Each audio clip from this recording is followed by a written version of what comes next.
Okay, Shingo is muted, so maybe it was answered in the chat. Shingo, about the Ah. unconscious behaviors when you have your cell phone.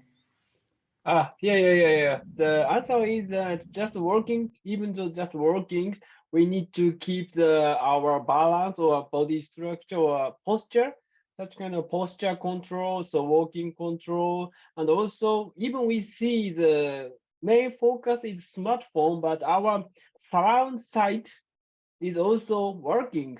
Something happens, we can focus on that, but that is not consciously observed, or such kind of process is parallelly working in that process.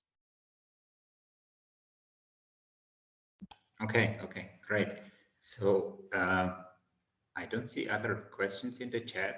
So yeah, let me maybe, I'll start with one question. I have one question for Kerstin. Kerstin, this concept of structural coupling, so I've been reading this Embodied Mind many years ago, and I'm kind of familiar with it a little bit. Why do you bring it up? Like, what does it add in practical terms beyond the other concepts like embodiment that we already have? Why structural coupling? Well, I mean, to me, it is very interesting because it emphasizes that you need to think about the interactions of the system and the environment. So rather than saying, okay, let's have a robot, let's put as many sensors as we can on it, because clearly that will make it more intelligent, more interactive. I prefer to think about it really from the bottom up. So what would be a very minimal interaction of that system, and then slowly, incrementally, then to build up and to investigate what would these additional sensors actually add. Because as we all know, putting more sensors or more actuators, more degrees of freedom on a robot is expensive. It takes a lot of time. You need people who can program all of that, who can do the sensor processing. So, I mean, for me, the main thought was really this more bottom-up development of the system. I hope this answered your question. Definitely, thank you. Okay, other panelists? I would like to, yeah, I really agree with Christine, and I think this is the thing that we should try to think about. One of the big problem of machine learning, as we all know, that it takes times, right? So when you feed so many inputs, you need huge networks, and there's so many parameters that you need to optimize. And one thing we found out is that how we can minimize the input information, reduce the network size, and then learning time will be faster. And according to this, if we look at the success like PPO reinforcement learning, so you need to optimize like 10,000 or even more than 10,000 parameters, and that takes time. And taking up from Kerstin, I think the bottom-up approach where we know that the first question I think we try to address is that, is it possible to run the system without any feedback? Okay, the simple open loop control will be the best. Okay, and then if it doesn't work, then what kind of feedback information we should add? And we can little by little increment this. The benefit of this is that if at some point the sensor feedback, like damage, the system still managed to running as, the baseline because of the open loop system. And I think that's structural coupling is a kind of a thing that could add to the robustness to the system. That what we addressed and what we found out when we did the hexapod experiments. Yeah. Okay. Can I add something? Yeah, for me, I don't know if we should go to the bottom-up too much approach. In fact, if we use a lot of modalities, they are all correlated. And the body somehow, if you move ahead, you have a motor information, but you have also the here on the left part, the right part. All this information is for free. We don't need a simulator or data to correlate them. We have something free about the cognition of what is on your side, on the left part, right part, in front of you, behind you. And this information, if you take separately all modalities, they are complex. But then when they are all integrated, somehow the magic is coming when you need a really small neural network to do the job, in fact. this is what we found, and this is, I think, a really cool result from embodiment, and we should push again in that direction. Can I? We do not. Can I? Yeah. Sorry. No, I will.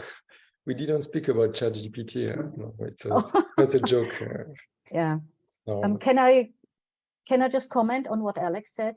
I mean, for human beings, of course, dealing with these multiple modalities on a split-second basis, you know, this is easy. But our bodies, not only as human beings, but as mammals, as vertebrates, you know, they have evolved over millions of years. And our body, when we grow up, from, you know, from a fertilized egg to an embryo to a baby, toddler, child, adult, you know, our body reflects all of this development. So with robots, the problem is they don't develop.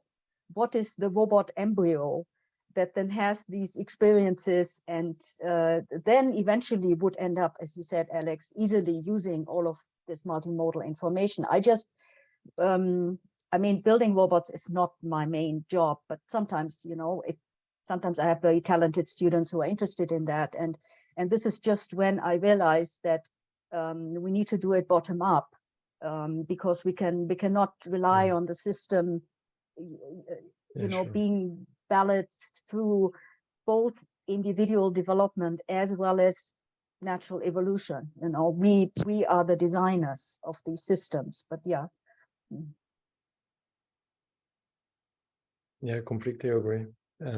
Yeah, I think the interesting point here would be that I see, you know, like pros and cons on these two coins, right? So I think the interesting point might be that how we can balance this. Like let's say we grow from bottom up, and then also the nice thing of taking information from the body is that the body itself can filter important information for that particular part. For example, if I turn my head, you know, like the related information will be important for that turning actions. And I think the interesting part here is that how we can balance this, like getting information from the top-down approach and then deriving robust controller from the bottom-up. I think that's we still cannot find the right balance between these. It would be nice to come up with the process, try to find a good contribution on both ends. Yeah. There is something now on this topic in the meeting chat by Mark, that activity theory suggests that human performance can be enhanced by an optimum context. So he's suggesting that to what extent we should focus on the other side of the coupling. So in that case, for example, the environment, I assume, or in Kerstin's case, this could be, you know, the other side, the interlocutor in the human-robot interaction. So yeah, I guess that's a good point, right? We tend to focus a lot always on the robot and its embodiment, and not fully exploiting that the other side of the coupling can also, you know, be sometime, you know, like directly exploited or designed or changed, I guess. Yeah, I think that's a very important point. I mean, if you look at a fish, it's perfectly adapted to water. If you take the fish out of water, its embodiment is useless in a sense, because it would die, you know. So yes, it is always about the embodiment. You cannot separate a system from its context, what it does, which then also in the case of robots includes the purpose that the robot has, because we as roboticists, we're always building these systems with a particular purpose. You know, it should pick up a ball or play table tennis. You know, it's yeah, all these different constraints and contexts have to be considered. Absolutely. Yeah, I think something that is relate for me, the difference between classical robotics or soft robotics or what we are doing here is really the limitation. We think that the body is limited. We have a limited sensor, we have limited motors, limited neurons, and we need to interact. We need to, with others, with objects or whatever, to get rid of this materiality. And this is completely different from deep network, where we need a lot of data.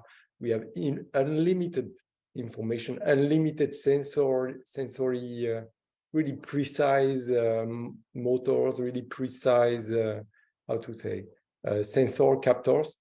And we don't have that. The biology doesn't have that, human doesn't have that. We need to survive, to be autonomous, and to go in that direction with our own material, physical material and brain material as well. And that was my little bit share. Okay. Okay, new contribution to the meeting chat. What is the purpose, kind of the goal? What you know, why are we doing all that? So, I mean, if I may start, yeah, it's kind of twofold often, right? So, like, there is this understanding by building. We want to understand the biological intelligence on one hand, and on the other hand, we're building these useful artifacts. So that it's this synthetic methodology. I don't know if anybody wants to add anything to that. For me, it's both. We want to know about the brain, the body, and we want to make things also. We can it's a win-win, really things. We can share information to person working in developmental cognition, developmental science, and social science, biomechanics, and we get this information as well to make better robots.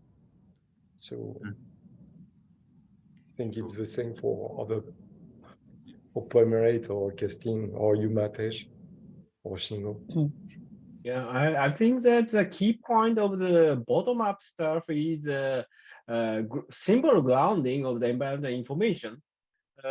But one point in case of the human beings, the symbolizing is not the following the real environment. We symbolize the environment information, what I want to know in some sense. So symbolization is exactly following the in past experience. What we need is very important to, well, in some sense, well symbolized. So I have to say that in top-down stuff is actually not true. Many cases we wrong, but the bottom-up stuff is always make a well interface between that what we want and what really exists. And actually that current AI is top-down is well done, but we can make the good interface of the real or unknown environment and what we want to do.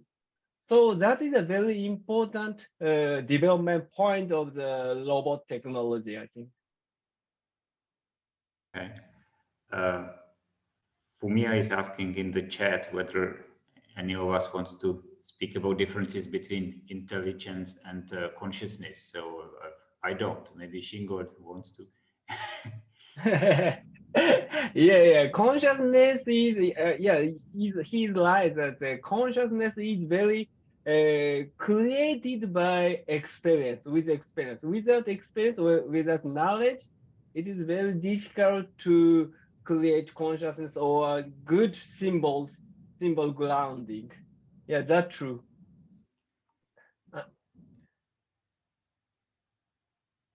I think this is a really difficult question to answer. You know, Yeah, like that's true. what is intelligence, what is consciousness, or what is cognitive functions? You know, like I think that is really difficult to answer and depend on, you know, person to person definitions, I would say.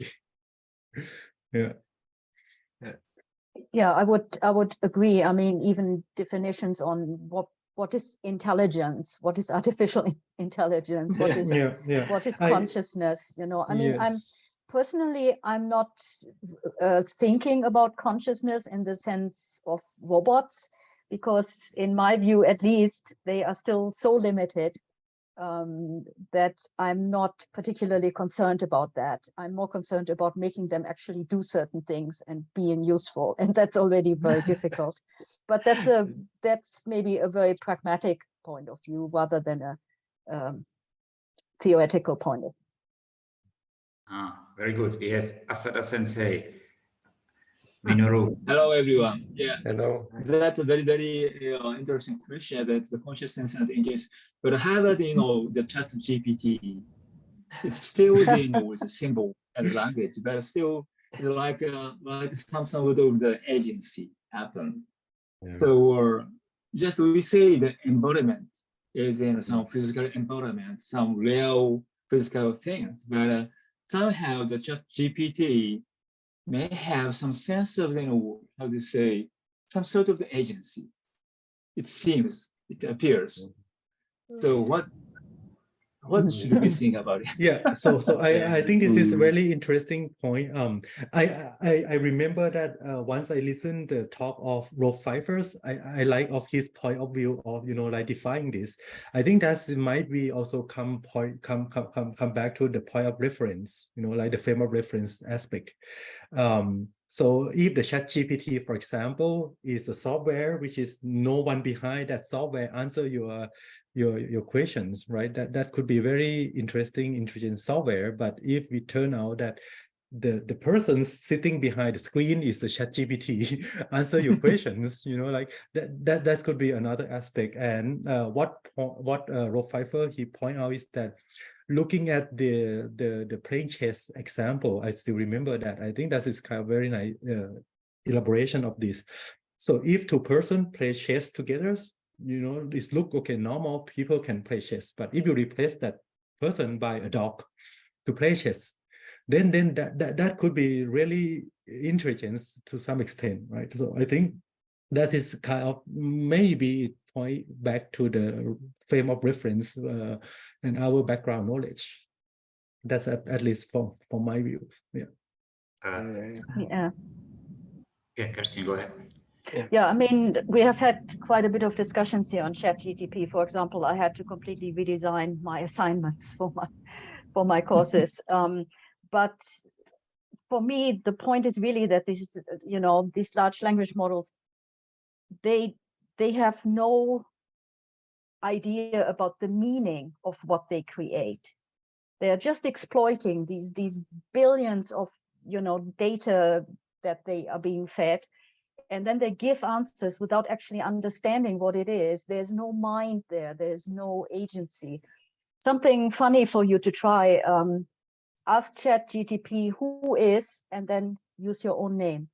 You will be surprised what ChatGPT says on where you got your PhD, which areas you're working on. For me, for example, ChatGPT said, well, it did mention social robots, so that was good.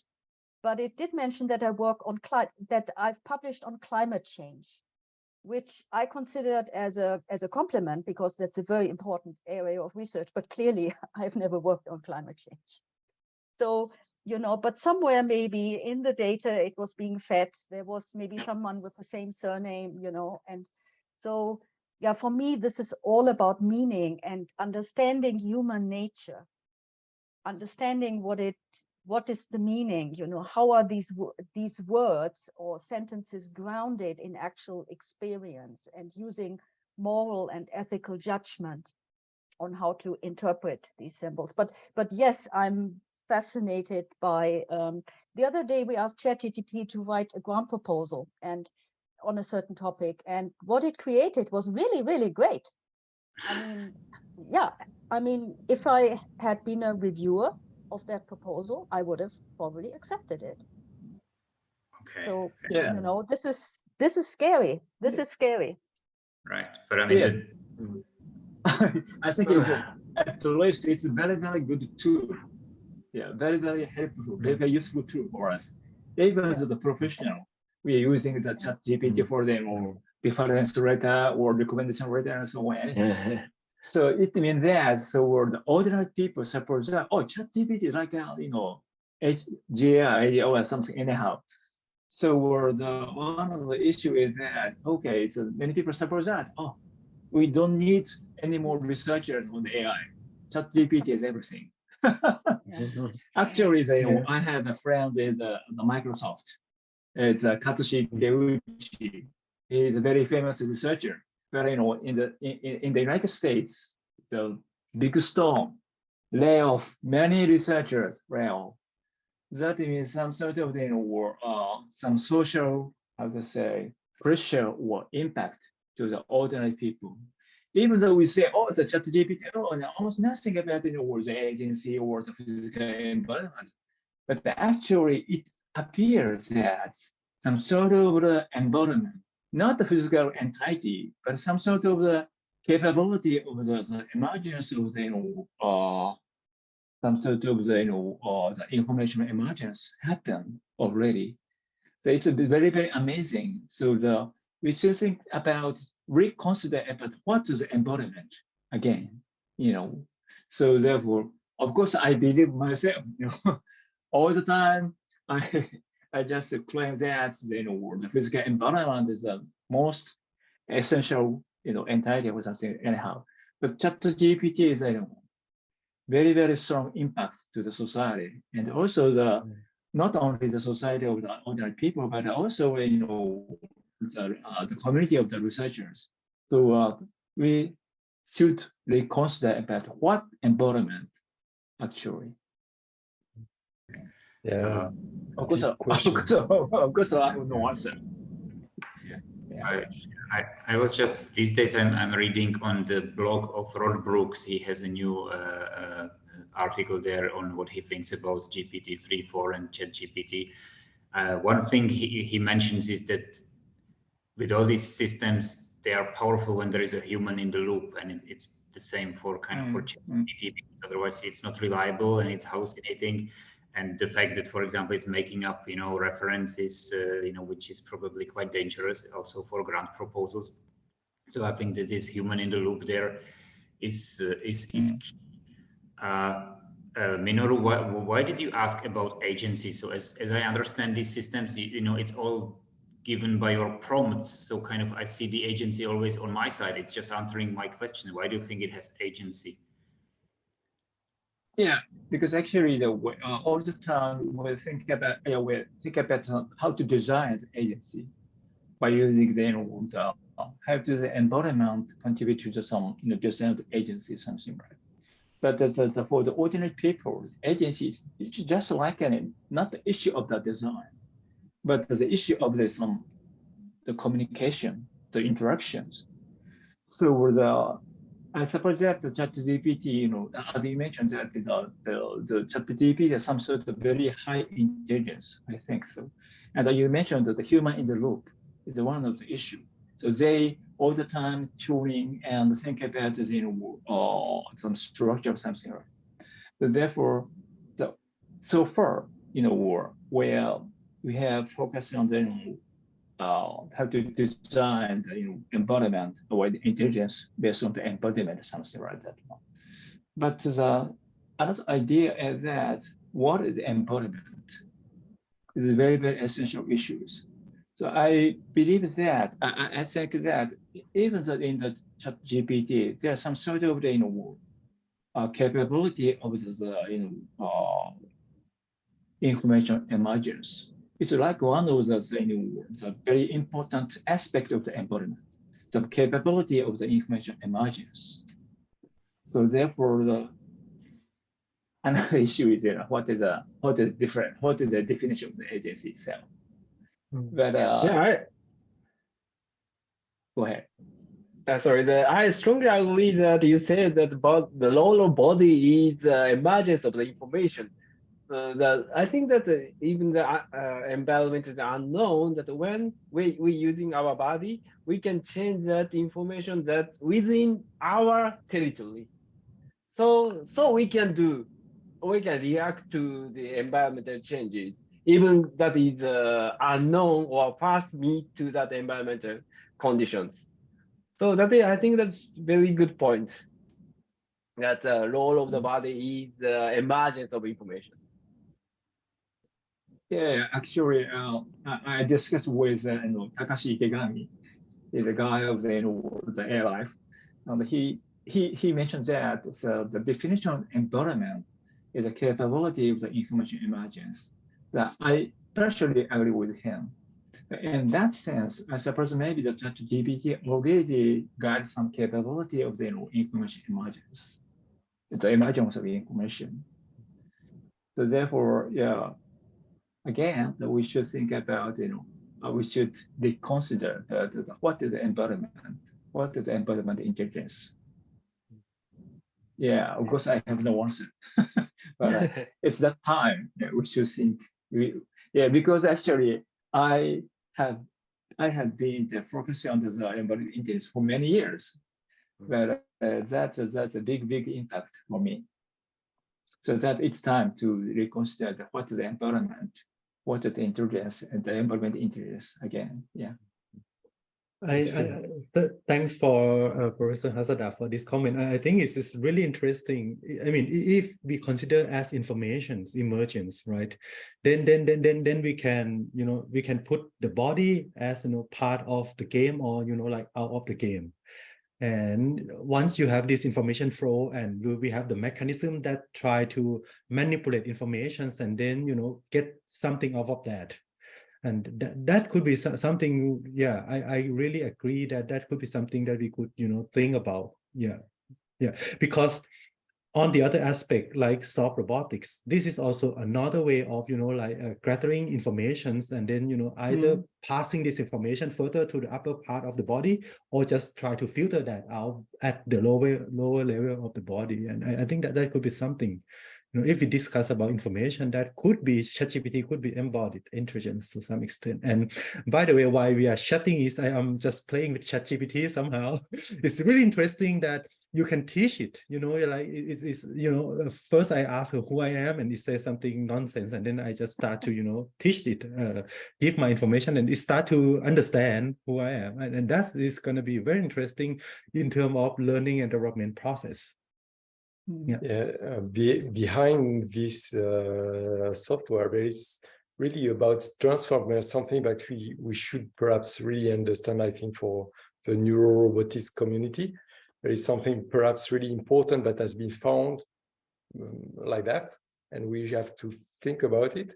But about the body is structuring and is structuring the information. When we are acting, we generate new information, but always it's guiding the information that you have. So this kind of filtering by the body,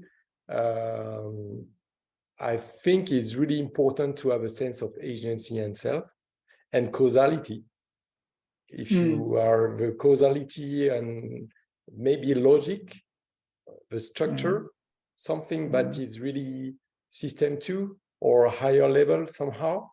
But this kind of aspect, if it's completely not linked to a body, completely a collection of facts that are mixed in one server and fusion, making a mixing of it, maybe cannot get a sense of self or thing like that, or acting. Yeah. So, but we have to reconsider, yes, our job a little bit. It's give a big challenge about, really, it's nice to have this kind of challenge also. Yeah. But still, I think we are in the good side of research. Yeah, so actually, a couple of days ago, we in Japanese society, we Tadahiro Taniguchi was other guys, we discussed what the ChatGPT doing.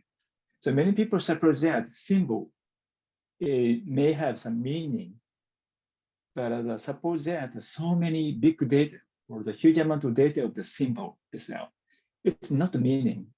It's some sort of the structure among them. It's like in word information, like a vision or auditory or tactile sensation. So like this one.